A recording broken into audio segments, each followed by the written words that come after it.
Umaskini sio mapenzi ya Mungu. Anayekuhubiri kwamba lazima tuwe maskini tuingie mbinguni, aje hapa nimwombee apate umaskini wa kumtosha. Baraka ni asili ya Mungu. To have money is God's will. Mtu anayeendeleza umaskini hawajai kuwa maskini. Niulize mimi. Umaskini maana yake tu ni hivi kwa ufupi.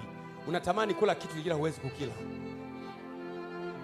Unapita mahali kabisa wanachoma nyama inanukia vizuri, unataka uile ila huwezi kuila.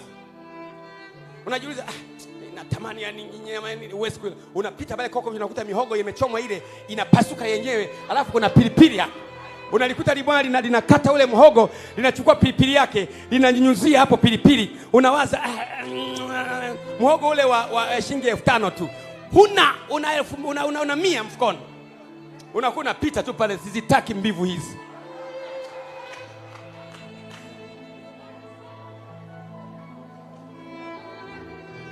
Muulize mwenzako, wakati unakuja kanisani hapa, umekuja na gari yako au umepanda daladala?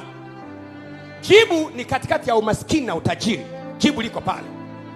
Umekuja na bodaboda, bodaboda hazichelewi kuvunja watu vichwa. Unaweza kuniambia umaskini mapenzi ya Mungu? Ndio.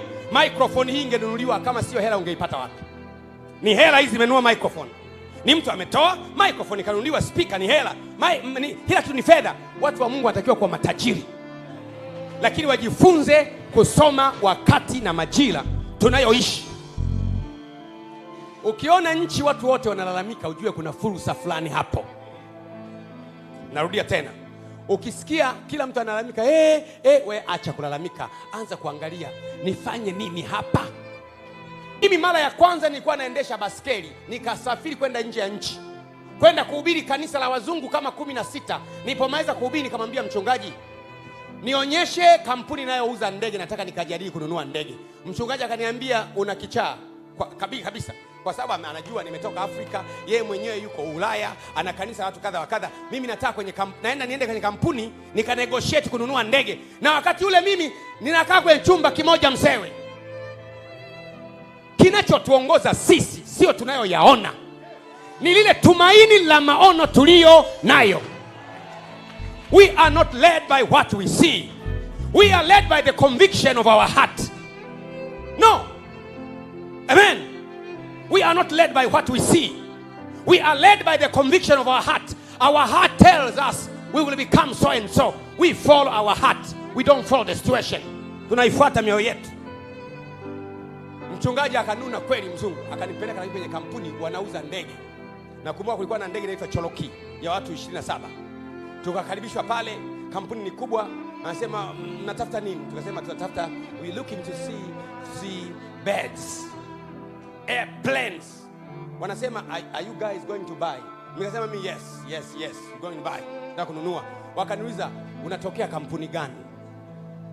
Wanajua huyu mtu wa kawaida hawezi kununua. Kampuni gani unatokea? Nikamwambia natokea Glory of Christ. Glory of Christ. Anajaribu kugoogle Glory of Christ, haioni. Ana Google haoni kampuni. Then tukapewa pale chakula pale. Tukaanza tunasubiri kuonyeshwa, tunasubiri sales manager, tupewa chakula pale, tuanza kula. Mchungaji wenzangu mzungu anatetemeka hivi. You see, you came here to get me trouble. Umekuja kuniletea matatizo. Unaona sasa? Nikamwambia tulia. Hizi ni mashini za jangwani. Mashini ya jangwani tofauti na mashini ya mjini. Hizi ni mashini zilizozoea vumbi, hata kama vumbi likitimka haziwezi kujamu. Acha mashini ambayo imeandikwa kwamba mashini hii washwe katikati ya air condition. Mashini za kweli zinawashwa hata katikati ya jangwa, hata kwenye poli washa. Heavy duty. We come from the wilderness. We don't negotiate our conviction. We do what we want to do at the time we want to do, at the time we want to do, and we have the result that determined by God, not by anybody, anywhere, anytime. Tukanegotiate hiyo ndege, baadaye tukaenda kuonyeshwa ndege nzuri. Baadaye tukaambia tupeni proforma invoice. Wakaanza kuandika proforma invoice pale. Mchungaji nikaondoka na proforma invoice. Kuja nyumbani, nimetoka kule ugenini, sina hata dola 1,000. Nakuja na proforma langu naweka kwenye chumba changu cha kulala. Kia nikiamka asubuhi, Baba Mungu, katika jina la Yesu, Mfalme Hezekia aliandikiwa waraka na Senakerubi kwamba ataangamizwa. Akauchukua ule waraka akautundika kwenye nyumba ya Bwana. Akasema, Bwana, ona waraka nilioandikiwa na Mungu. Akageuza, na mimi Bwana nimepokea waraka unaitwa pro forma invoice wa kununua ndege. Bwana, angalia pale, inatakiwa pale dola milioni 1 hapo na nusu hapo. Miaka mingi baada ya miaka mingi baadaye, nikapata ndege ya kwanza, nikapata ndege ya pili, nikapata ndege ya tatu. Kimuujiza. Kwa nini? Nilishaiumba tayari kabla haijatokea. Kinachoanza sio fedha, yanaanza maono. Inayoanza sio fedha, unaanza ukiri. Inachoanza sio fedha, fedha si kitu. Where there is business proposal, it is a qualification for financing. You must have a vision. God will always finance your vision. Where there is no vision, there is confusion. I repeat, where there is no vision, there is confusion and frustration. Because you don't have vision. If you have vision, doesn't matter how much you have in the pocket. God will always finance your vision. God will always finance your plan. What should God finance if you have no plan? You are a plan-free guy. You are a plan-free woman. You have no dream. You are dreaming nothing. And the dreamers do not die before their dreams comes true. But you are a man without dream. You are a woman without dream. So you must die soon. Nampasua mtu mmoja hapa.